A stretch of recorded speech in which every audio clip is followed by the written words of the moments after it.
Have you ever felt like podcasting is an extrovert's game? What if I told you that as an introvert, your quiet strength could be your secret weapon? In this episode, I talked to my friend Remi Roy. She is the founder of Shepact.com and the host of the Driven Introvert Podcast. And in this episode, we talk about how introverts can harness the power of podcasting to build authentic brands, forge deep connections, and as a result, shine even without the big stage. Hey, this is the official Introvert's Guide to Podcasting. You're going to love this episode. Let's go.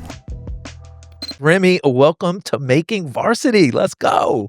Oh my gosh, Brad, thank you so much for having me. This is awesome. So I like to say this. We met at summer camp, and the summer camp's name is Omar's summer camp. And so many of our friends, if you're familiar with Omar El Takori, he has a really cool, really cool brand, incredible YouTube channel, the Department and podcast. And he runs these different challenges, the Content to Cash Challenge. A lot of the guests that are featured on here, I met through that. And so, Remi, I consider you're like a summer camp friend, Yes, so yes. It's super fun to have I know you here. that was such a great experience, getting to meet all these wonderful people, doing amazing things. Yeah. Well, and that's the crazy thing about community is when you step out and you do something new, it's amazing because, maybe you have friends that are from different areas and parts of your life, but then when you sort of step into an entrepreneurial journey, all these new characters sort of come into your story that you never would have expected before. Never. And so I'm excited to talk a little bit about your journey, and I want to talk specifically about podcasts. But before we get to that, talk a little bit about how did you get here from just where you started? What has your journey towards podcasting looked like? And then we're going to talk about the Driven Introvert and what that looks like. So give us a little bit of the origin story. Oh wow, origin story. I'm a very creative person. And I love to explore that creativity in any way that comes to me. And over the years, I have learned to be less afraid, to be less bothered about the outcome of what I'm doing, and to just jump in. And it wasn't easy to get here. I have tried so many things. From writing, I published books. I did writing workshops for people to kind of get them through, the writing and publishing process. I tried a little bit of YouTube. I do graphic design, like just so many things. And I think the first time that I thought about podcasting was I saw someone who I knew not too well, just an acquaintance, start a podcast. And I'm like, this is fascinating. I love this. And I just felt like, as somebody who just loves to try things, I'm like, I want to give this a shot and see where it goes. So I just jumped in feet first. I'm like, I'm going to just do this. In hindsight, I could have planned better for that experience. Sure, because said every podcaster ever. I know I could have planned better, but I'm glad that I did, because I think it's just part of the things that has brought me here. Because I think a lot of us are afraid to try things because we worry too much about what it's going to feel like, what is going to be the outcome of this. I want to make money from it, or I want it to go viral. I want everybody to know me. I'm not interested in that. I just want to try things, because I think the more you try things, the more opportunities you give yourself to actually hit the mark. You're not going to hit every mark, but the more you just get into the mindset of, I'm just going to do it. I'm just going to give it a shot and see where it goes. And that's really been my journey, just learning to grow out of the limiting beliefs that hold us back. And yeah. I love that. And that's really part of your brand too. You talk about this concept, and you've already said it a couple of different times, being a trier. Tell me a little bit about that. What does it mean to be a trier? It's just to try things. Sure. Try things. Because I think there is a mindset that a lot of us have that is not conducive to a creative lifestyle. Okay. Because the traditional way of thinking about things is, we know how this goes. You go to school, you get a job, you do it, as best as you can, you make money, and you live your life. And for me, I just knew that I wanted more than that. But I didn't know what exactly I wanted. I wanted more, but I didn't know exactly what that more meant for me. Right. So the only way for me to figure it out is to try things. Mm. The only way is to try things. So I say this all the time. If you don't know what to do, Yes. pick something. Pick one thing. Try it. Take it for a spin. Just do it and see where it goes. And you're not married to it. If it doesn't work, if it doesn't make sense for you, if it doesn't feel good, if it doesn't sit right, move to the next thing. And I know that there might be objections in people's minds of like, I don't have the time to just try things. I have a family to take care of. And I get that, right? Depending on the stage of life where you are, some things might be more difficult for you to do. But I feel like there are little ways that you can take things for a spin. Even if you have a full life that demands a lot from you, where you have a lot of responsibilities, there might just be ways to just try things out. And if you take an audit of your life, if you take an audit of your time, your schedule, and you take all of that time that you waste, I call it wasting, just doing things that don't move you forward, you might be able to carve out some time and just try things out. If you're young and you're not married, perfect time to do it.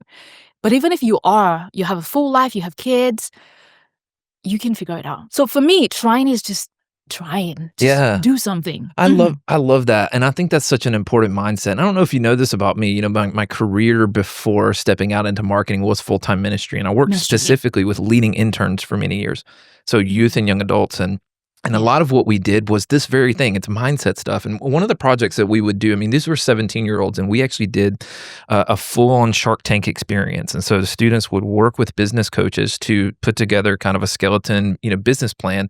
But the real thrust of the project was to put them in front of very high-level business leaders in our church. And we did a whole production, multicam, 5-camera setup. We did the whole thing. And it was always amazing to watch some of the more introverted students sort of navigate this, because it is intentionally a high pressure situation. What's crazy about it is that there's actually a stack 2 years before Shark Tank. They actually do a podcast. They launch a podcast or a YouTube channel. And so we were sort of building those life skills on top of one another. And I used to always tell people, listen, they may never become an entrepreneur after today.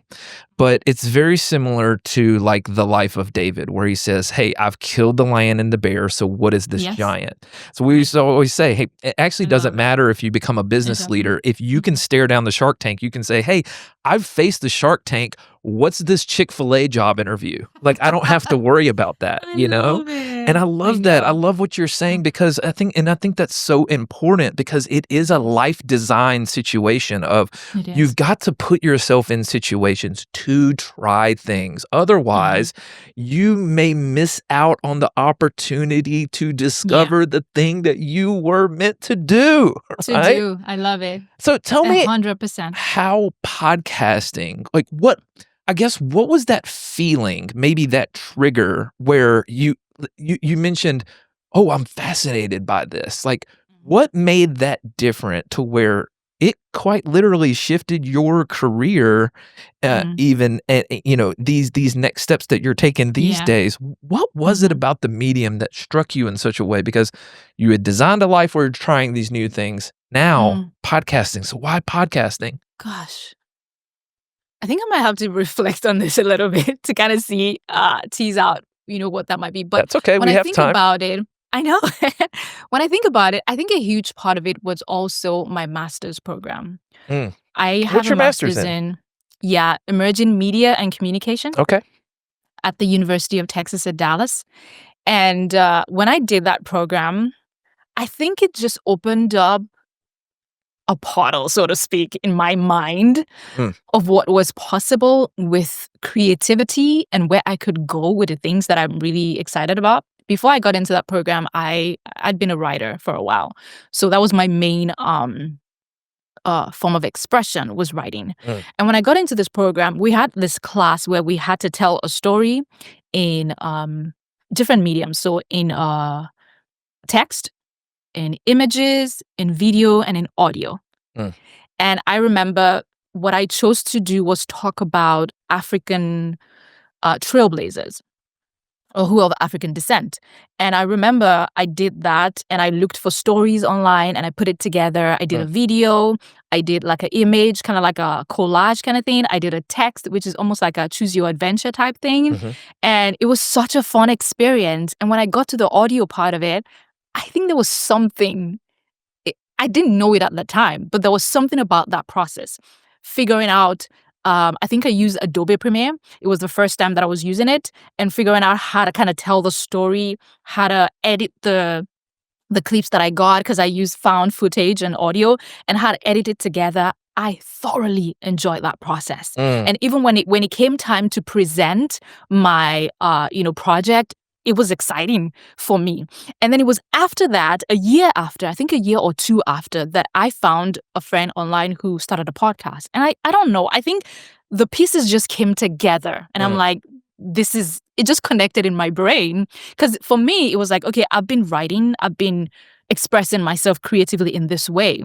What could I do with podcasting? And I don't think it would have been a natural thing, because I have always been an extreme introvert.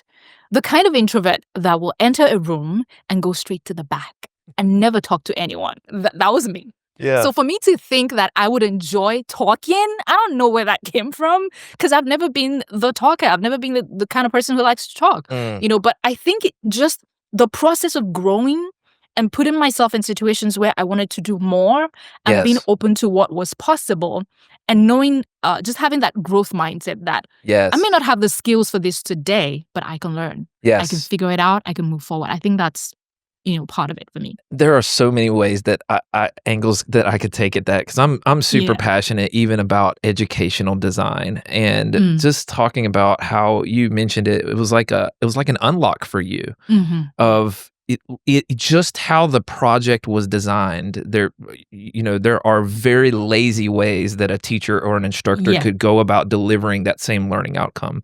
But the fact that it was a very unique delivery not only taught the concept, but changed your life in such a way where it just unlocked this other part of your brain and your heart and your mind to now look at the outcomes. I mean, it really is a fascinating thing. It's powerful. And podcasting is an interesting medium in that way. And I want to talk a little bit about, because you mentioned I'm an extreme introvert, and I think there's a lot of things that come to mind when people talk about introversion, extroversion. There's the popularity of the Enneagram in the past few years. You've got we used to always use 16 personalities, and Myers-Briggs as a part of the assessment, Strengths Finder, all these different things. Can you talk a little bit? Let's myth bust a little bit. Just maybe bust a few myths that maybe the average person has about what introverts are really all about, and maybe break some of those stereotypes for folks today. Yeah.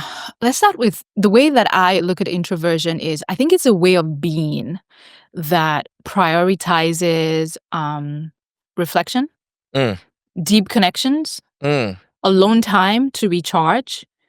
And that's the way I see it. Now, some of the myths that are around introversion, some of them could be, I see why people have those kinds of perceptions or perspectives. Because look at me, I used to be an extreme introvert. And the kind of introvert that was also shy and had a lot of anxiety. But shyness and anxiety for me is not part of introversion. There are introverts who are not shy. There are introverts who don't have anxiety, right? So part of the myth is like, oh, introverts are shy, they're antisocial, they don't like to be around people, they do not like people, they hate people. Like, that's not true. I think we need to kind of look at the way it should be perceived, the way it really is for introverts. I'm an introvert mostly because I prioritize alone time when I need to recharge, when I need to get myself together, when I need to calm down, when I need to reflect. I like to do that by myself. It works best for me, right? When I've been around people all day, I am going to need at least 30 minutes to an hour to just get back to my normal self. I need that. Right? So I think that is very crucial. Now, there are introverts who are really bold. There are introverts who are very confident. There are introverts who would get into a room and are not afraid to like, I want to be the person to speak and lead this room. I want to be your leader. There are introverts like that. Now, at the end of the day, when they're done leading, they are going to retreat to a corner somewhere and just go, So that's important for us to see that it's not about shyness. It's not about being having like a turbulent mind or being like having a lot of anxiety, even though for me that was my experience. So there are different kinds of introverts. So and I'm really passionate about this which is why I have my podcast, and I talk a lot about my experience as an introvert who was shy and who kind of like has a lot of anxiety from time to time. I talk about that because I want people to kind of tease it out and know what's different. 100%. And I mean, coming kind of from the leadership development space, I think one of the myths often is that, hey, introverts aren't great leaders, because the perception of what makes a leader somebody who's maybe charismatic and can fill a room but what I've found is that some of the most articulate, some of the most decisive leaders are introverts, and even some of the best communicators. One of my favorite communicators is Erwin McManus. Erwin McManus is a self-proclaimed introvert, and you are as well. I mean, even the way you speak, like just how articulate, how great of a communicator you are, even as you've kind of learned how to harness, introversion. I mean, talk a little bit about how that specifically ties into the medium of podcasting. Like, how has that allowed you to harness the power of being an introvert in this medium that allows you to communicate and lean into your strengths? I think a huge part of it is reflection and prioritizing time to think and develop ideas and frameworks and concepts. All of that comes with time. And it requires time alone to contemplate ideas, and flesh it out in a way that it makes sense right out of the gate to anyone who's listening. And that's one very powerful thing that I think introverts have.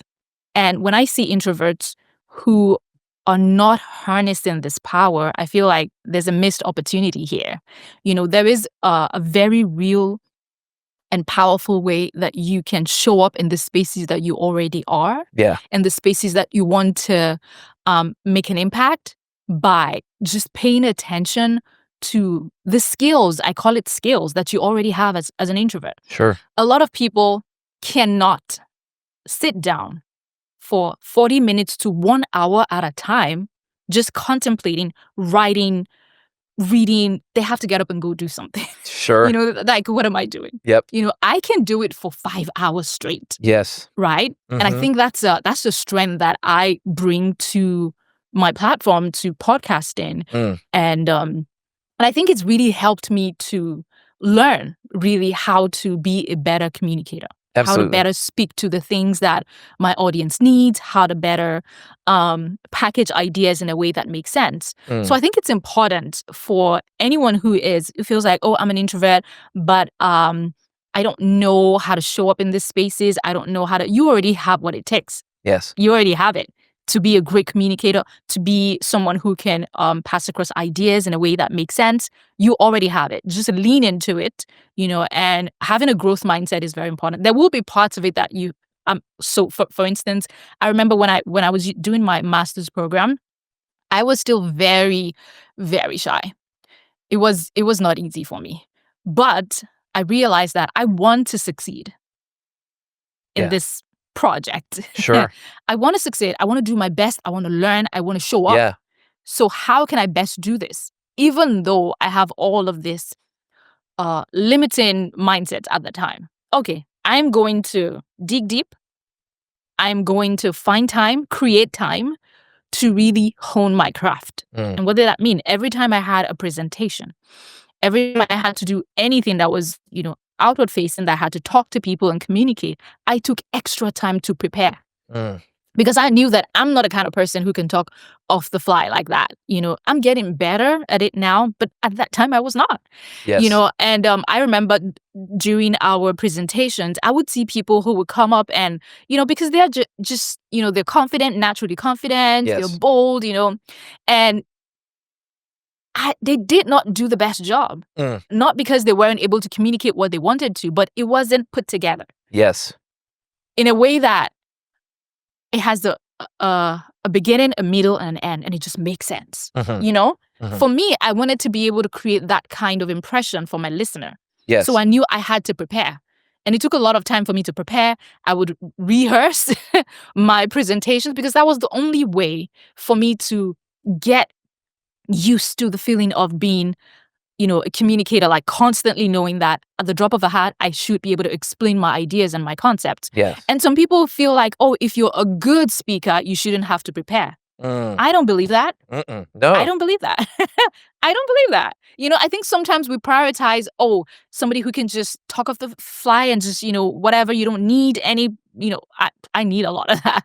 Yeah. And I'm comfortable with that because at the end of the day, I'm not trying to prove a point. I'm trying to get my point across. There's a difference. Yeah. I'm not trying to prove that, I'm this great No, I just want to connect with my audience in a way that whatever I said makes sense to them and they can, run with it. Yeah. And I mean, you pointed out to what I believe are really key success factors for having a great podcast. And that is preparation, the ability to prepare. That is a skill in and of itself, the ability to study and be prepared. And then the other thing is, like you said, being able to hold attention in a long form conversation. Right? It's being focused, being leaned in, inherently curious about if you have a guest or if you have a solo pod, curious about the particular topic or concept or framework that you're digging into. You're right. It is almost in some senses is counterintuitive. It's almost a medium that is designed for introverts, maybe even more so than extroverts. Not to overgeneralize, so. But it's not a TikTokification of just scroll, which is kind of quick. It really holds the attention of being able to be in a long form thing. And if you're used to being an introvert, where if you go to a party rather than kind of bouncing around and talking to 37 different people, but you kind of have your one conversation in the corner. One conversation. That's a great Friday night, for an introvert, is being able to connect with someone new. Let me ask you this, because I would probably categorize myself more as an ambivert, like more in the middle, because I really do. It kind of fluctuates. Like I'm pumped to go hang out at pickleball tonight, and be around people. But do you ever? This is kind of a weird thing. Like, do you ever find yourself in like as a podcaster in a conversation, but you almost treat that conversation like it's a podcast? Like you're almost does that make sense? Is this just me? Like you're in a conversation with someone, and maybe you're in a really engaging moment, and you go, man, that would make a really great clip. Like, I know. Have you ever? 100%. Yeah. 100%. I feel like I still did that this weekend. I was explaining an idea to someone. And I feel like the way, even my body language, it's like I'm ready to go. It's like I'm on like a podcast interview. Yes, absolutely. Yeah. Absolutely. I think maybe that's just the curse of content creators. I'm not sure. But like, I mean, it's one of those things where, and I actually think it's great practice. It is one of those things that you can kind of lean into. I think one of the formative works on this, I'm sure you're familiar with Susan Cain's book, Quiet, which is, the power of introverts I think it's in a world that can't stop talking. Right? Yeah. And she has a TED Talk. We'll link it up in the description and everything so that you can kind of check that out. But maybe talk a little bit more about, can you, you talked about defining introversion in kind of your own words of, it's really about how you approach the world, getting refueled. Can you build out that framework a little bit more? And then specifically, your brand, the Driven Introvert, which kind of, I think would fly in the face of, what a lot of people, again, some of those myths, those stereotypes. Now, what does it mean? What does it mean to be a driven introvert, Remi? Oh my gosh. It's pretty simple.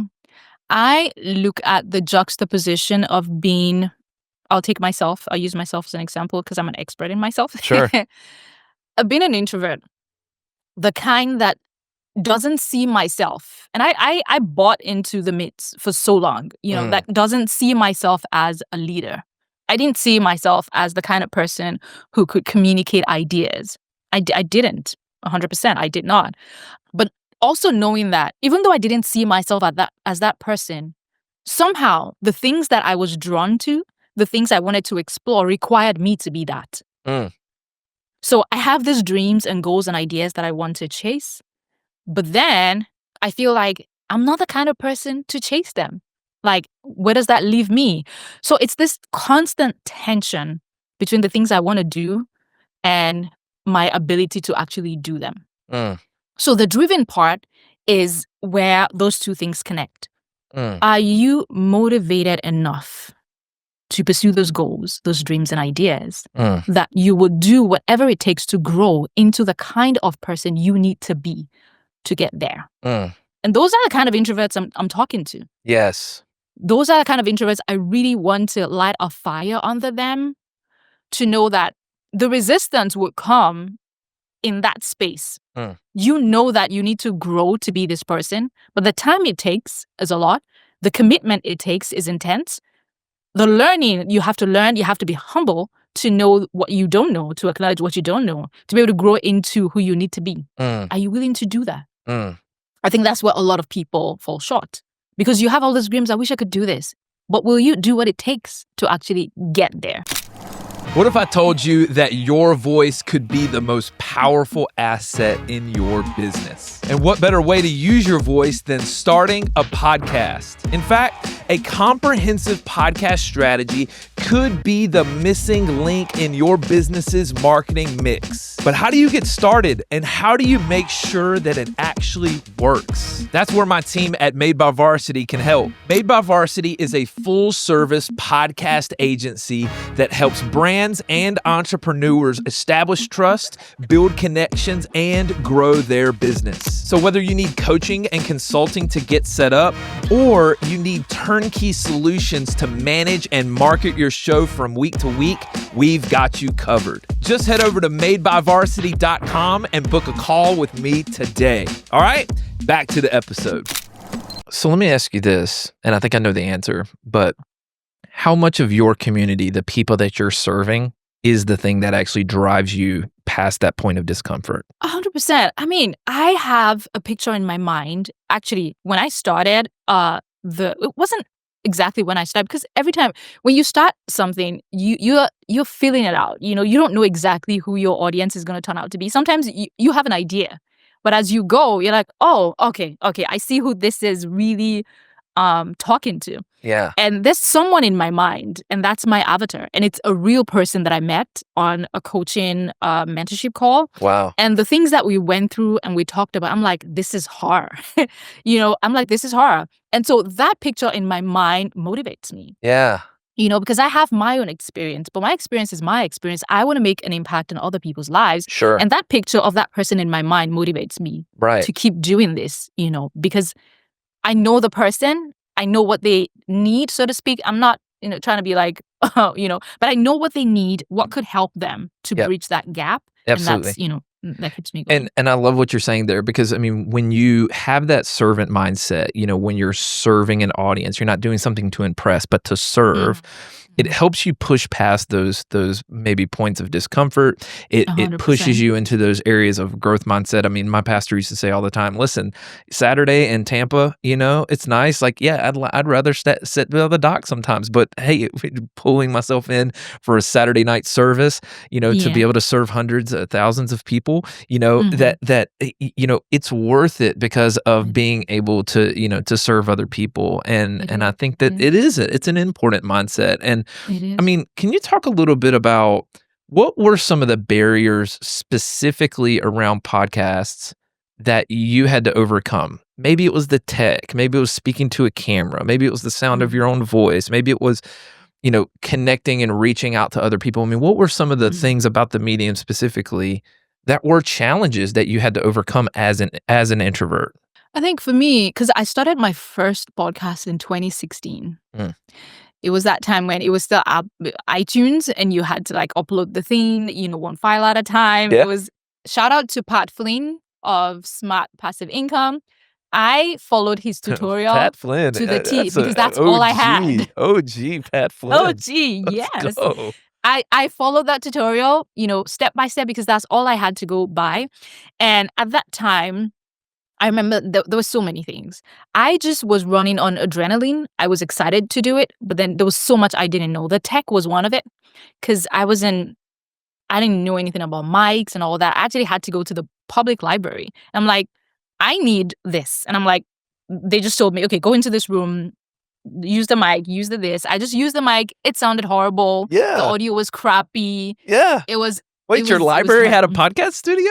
That's awesome. Yes. Let's they go. Did. They did. It wasn't the best. It wasn't soundproof. The AC would be going and Yeah, whatever. people, check your public library and see They if there's have a podcast resources. studio. They do have resources. And I'm glad that I did that because I would go to the library, and what is this room? I'm like, oh, we have stuff in there. I checked. I'm like, this is good. So that's what I used. So the tech was definitely 100% one thing. Another thing is, and I'm glad you mentioned it, I did not like the sound of my own voice.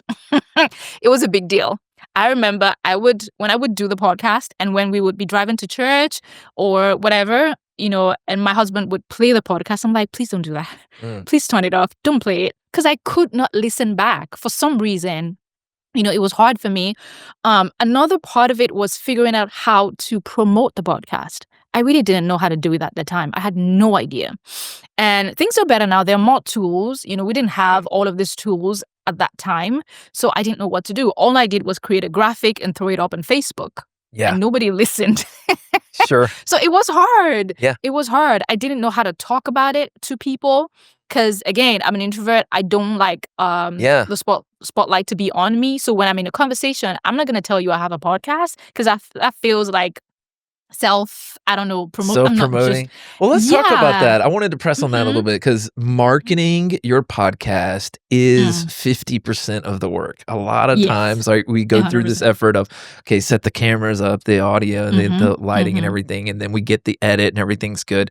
But as soon as you press publish, that's only half of the job, right? The next half is to market it. How did you overcome some of that? Because I think that is something like telling people that you have a podcast or it feeling maybe overly salesy or pushy. And we've all kind of maybe encountered some of those folks that may come across as inauthentic. I mean, how did you press through some of that as an introvert of marketing your show? Yeah. Gosh, I'm still growing, to be honest with you. Sure. But I have leaned a lot into the online opportunities, ways, to get the word out there. So using the tools that are available and just keep trying to see what works. And that's the thing. You have to be open to, if you try something for long enough, you have to try it for long enough. Sometimes we don't give it enough time to see the effect and the impact. So if you try something, and my mentor always says, give it a solid 3 months. Yep. If you're trying to use a channel for marketing, give it a solid 3 months. Absolutely. To see what it does, right? And then if it's not working, try something else. So I keep trying stuff, so definitely I email it to my list. I'm building and every podcast that should have that. You should have an email list. Sure. I do that. I email list. I email it to my list. I share clips on social media.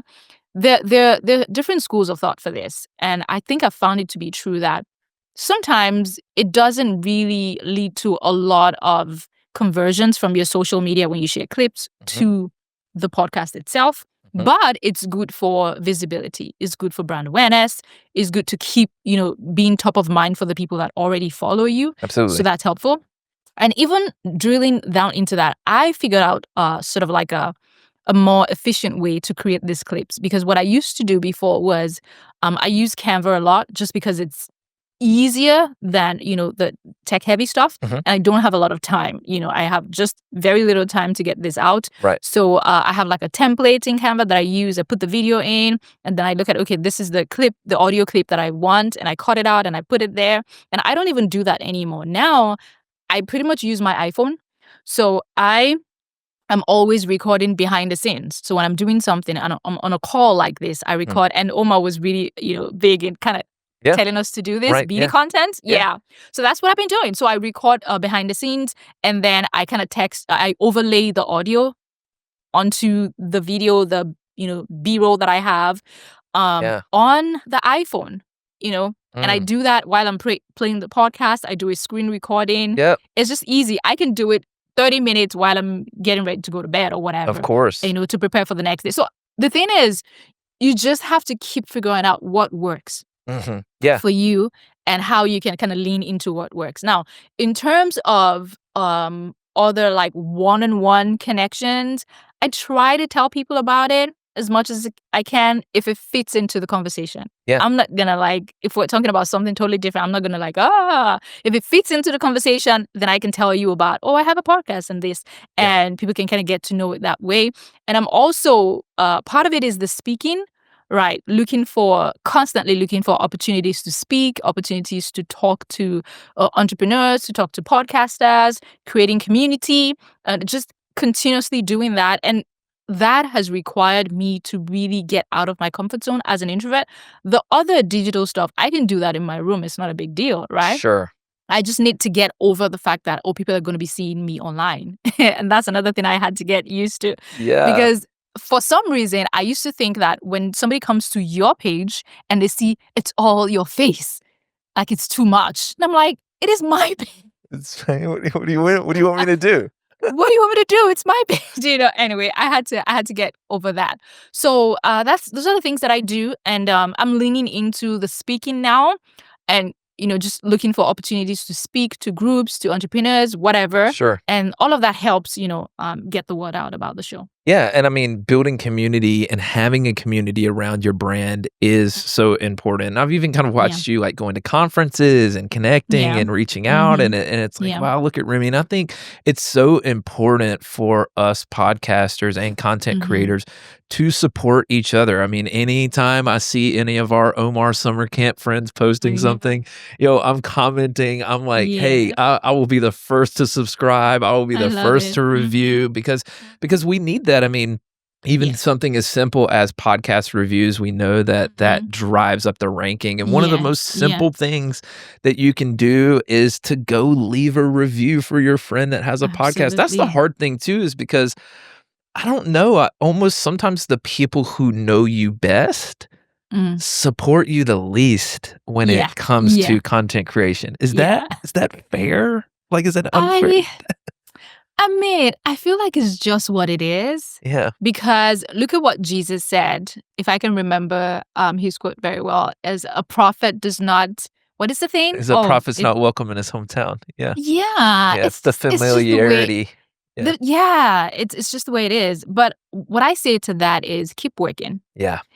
Keep doing the thing, And sometimes your closest people, maybe they need a little more to be like, hey, publicly support you, and when something happens, and you cross a threshold, and then you begin to see that support. So it's just the way it is. and I think it's important too to realize that with any type of content creation, especially podcasting, because you can't always attribute it to a name, a view or a download to a name, is that there is a such thing as silent engagement. There's this quiet engagement where people are watching and listening that you may not even realize are listening to it. That is true. And then 100%. I've found that sometimes people come to me like 2 or 3 months, sometimes even 2 or 3 years in, and go, oh my God, bro, I love the podcast. I found that to be true with the podcast that I did with my pastor for 4 years. Yeah. Is just like, wait a second. Why don't you comment? Like leave a review if you like it so much. Come on. Help us out. Like, tell somebody. No, I do not know the way out of that, but yes, that happens all the time. And I think some of it is like it's people are busy, like they have their own things going on, and I get it. But it is one of those important things to kind of stretch out and to build that community. And I love what Omar says is that when you start doing this kind of thing, you are the least known now than you'll ever be. And so you might as well That's encouraging. Continue to create. So can you talk a little bit about audio versus video? I think you had an audio only podcast for a little while. Like, as an introvert, would you recommend starting an audio only podcast to sort of get comfortable with the medium at first? I think this would be very specific to the person involved. You have to think about yourself. There's so many factors. You have to think about yourself, what works best for you, what will allow you to be the most comfortable, the most vulnerable, the most open, and the most committed. So you don't want to commit to something that would take so much from you and then you cannot sustain it. So if you feel like an audio first podcast is a great way to start, where you can just ramp up, get used to it, take it for a spin, be comfortable in your skin as a podcaster, I would recommend that. But if you feel like you're good, you can get straight into the video, you know what to do, you have all of the gear, and it's easy to set up. It's not an extra hoop for you to jump through that will make you feel like, I don't want to podcast today. Then, so you have to think very strategically about your situation and what works for you. Do you kind of have I think one of the skills to think through in talking about how the value of consistency is like, I love what you talked about, creating a sustainable framework. And I think energy management is a really important thing to talk about because of how introverts draw their energy. Yeah. Can you talk a little bit about your framework? Can you batch record? Like, can you do 2 or 3 episodes in a particular day? Or what's your rhythm? Do you have to spread that out for your tank to fill back up? Yeah. For me, gosh, I have tried so many things and I keep learning on kind of like how it goes. But I can write because I have to write down, thoughts, ideas, notes and things, for my podcast. I can write maybe 3-4 episodes in a day. Okay. And but I found that when it comes to recording, for me personally, I record one at a time. Okay. And it's just because of my schedule at this time. Right. I'm doing most of my recordings at night at 11:30, midnight, So I'm like, okay, I'll get this one out. But if I have to write, I can sit down. And what I usually do is I tell my husband on a Saturday, I need to go to the library. And I need about 5 hours to sit in the library and create. I'm doing that right now. Like I'm doing I'm doing a new series on my podcast called Introvert Problems, Faith Solutions. And I'm like, I need time to write this series. So I write like 4 at a time when I go. And then when I'm ready to record, I'll just record 1 at a time, and then maybe the next 2 days later, I might record another one. But I still call it batch recording because I record way before I need to actually start releasing them, just like you're doing with your podcast. So I think it's important for you to kind of look at your schedule, your energy, your preferences, and do what works for you. It will take a lot of trial and error, but just keep refining that process, and it gets better for you with time. And these are the important things to think about when building out and planning your podcast. It's beyond the gear. It's sometimes even beyond, the content. It's beyond the branding. It's these little things like, what is your production schedule? Yeah. What is your batch recording kind of approach? Like how if you're doing a setup, tear down, like, for me, like I put out a reel a few weeks ago of like, I record my show, like this is my living room, right? And there's usually Legos and, all types of kids stuff through here. And so I have to record at a time where my kids are in school and, they're and being very sort of thoughtful about all of that of like what day of the week works best for me, And so all of those are super key parts to be able to have a successful and a sustainable podcast in the long run. So, and I think that a lot of times when we start, we don't think about it. You're not optimizing for that because you're just like, oh, so excited, you want to get started, which is why it's good to have somebody help you. And I know that you are doing that with your company, helping people start and launch podcasts. I think it's very crucial to have someone walk you through the process. Absolutely. So that you kind of see, what's coming down the road and you can prepare for that. So that's important. Absolutely. I mean, and it is so important to be able to have some of those frameworks because a lot of what you learn through this is through trial and error, is through mistakes. And, they say like, the 2 biggest expenses as an entrepreneur, the second is taxes and the first is ignorance.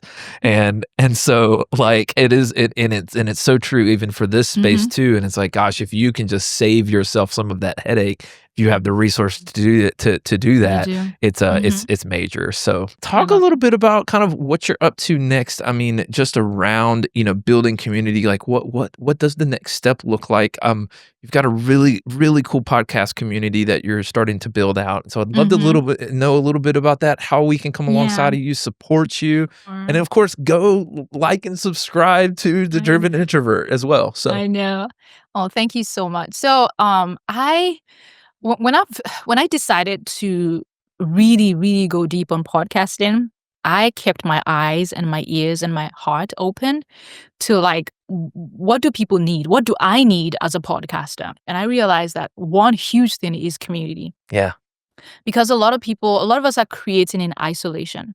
You're in your room, in your studio, in your house, in the basement, whatever, creating your podcast every time. Yes, you might get on a call like this one, yeah, but you're doing it by yourself. yeah, It's a grind. There's no way around that, yep, So I realized that the more you kind of stay isolated, the very easy it is for you to give up. And if mm, you look at the statistics, it's not good. A no, lot of people give up on podcasting, yep, And I wanted to do something about that. I'm like, what can I do as somebody who is really passionate about the medium to help, just the community grow? So I decided to start a podcasting community. Right now it's on Facebook. And what we do is we're trying to create intentional connections, meaningful connections between podcasters. So we do events like we have a podcast listening party that we do every week. So it's on alternative Thursdays and Saturdays. mm, And we get together and you can just show up. It doesn't matter. You don't need anything prior. Just show up. If you're a podcaster, you have a show, you want to connect with other people, show up. We pair up and then we share, each other's podcast. So if I were paired with you and you would probably be somebody I've never met before, we would listen to each other's show. I'll listen to your show, you listen to mine, and we trade feedback. Oh, this is what I thought was amazing. Maybe you could think about this, suggestions, all of that. It helps you just get out of your bubble, out of your own head, and meet other people who are doing the same thing that you can learn from. And it's also somebody who now gets to know about your podcast who didn't know about it before and who has the potential to tell somebody else. Podcasts grow mostly right now through word of mouth. It's yes, one-on-one connections. mhm, So that helps us do that. And I really wanted to create a space that was more intentional because sometimes communities can be overwhelming. You sure, just get in there. There's so many comments. Everybody's right, talking. Everybody's posting their links. You yeah, don't know just what's going on. exactly, yeah, yeah, So I think it's helpful. So if you are a podcaster, or maybe you're just like, I haven't started, it's open to people who are wanting to also start shows because it helps you. I mean, you get in a community with other people who are doing it, you get motivated, you get ideas, you get suggestions, very real feedback to help you grow. So I'm really excited about that right now. And it's called Podcasters Connect and Grow. It's currently on Facebook. yeah, absolutely. Well, we'll make sure to link that in the description too. And I think that's so important Sure. too. It's almost think of it like speed dating, for I podcasters, know, for where we're podcasters, I able to love just it. connect because I mean, Mhm. we're especially if you have a guest driven show the way that this one is, you're always looking for Mhm. guests to kind of connect, Yeah, to that's another collaborate with. thing. And then those audiences really cross pollinate in a lot of ways, Yeah. and Yes. so that's always it's always such an incredible thing when that community can come alongside of each other. And then I Absolutely. love what you're doing because it is so intentional. Like you said, there are 1,000 kind of podcasts, Facebook groups, but Mhm. oftentimes what they do devolve into is just the self promotion, and there isn't kind Mhm. of that flywheel of community around Yeah. it. So Mhm. thank you for stepping into that Sure. space and Absolutely. doing that. And so everybody make sure to jump into that Facebook group, that community. I'm excited to Yes. be a part of it. So hey, Mhm. any final Thank you. thoughts? Yeah. Oh, gosh. I would say that people think that podcasting is saturated for some reason. I think it's Mm, because it's in our collective consciousness a lot. There are a lot of podcasts, big name podcasts, who are like making deals and all of them. People are like, oh, everybody has a podcast today. No, everybody does not, in fact, have a podcast. yeah. When you look at the data, over like 4 million podcasts out there, just about less than 500,000 of those are actually active. Yeah. So there is opportunity here. Mhm. If you are willing to jump in and do the very best that you can and be excellent at your craft, there's an opportunity. So if anyone's listening and you're like, I want to start a podcast, but I don't know if I should, you should. Remember, I said be a trier. Yes. Just do it. Do it. If it's on your mind, if it's, coming to you, just do it. Figure out how you can do it in the most sustainable way possible, but do it. There is opportunity here to grow in podcasting. So I would say that. So if somebody's on the fence, what's the one thing that they should do right now today? If they're on the fence about starting a podcast, what should they do specifically in introvert? I would say get in community with other people who are doing it. Because there is such an infusion of energy, of excitement that you get when you see what is possible. Yep. So I would say, and this is not because I just want you to join the Facebook group or whatever, but it's important. Getting community, even if you haven't started, with other people who are podcasting, being in that space will help you, and then you can figure it out from there. What do you want to talk about? What is your content about? How can you make it work with your current schedule, your lifestyle? And that's what I would say. That proximity is very crucial. I love it. Becoming a student of the game and then going to your public library. Come on. Can we make libraries great again, everybody? Oh my gosh, please. It's amazing. I love it. Thank you so much, Remi. Thanks for joining us. Oh, this was amazing, Brad. Thank you so much for having me. Of course. Talk soon. Hey fam, thanks so much for joining us on Making Varsity. If you enjoyed this week's content, make sure to tap that subscribe button, share it with a friend, and turn on your notifications so you never miss an episode. For more resources, make sure to check out the description below and feel free to drop us a comment. I love you guys, and I'll see you next time.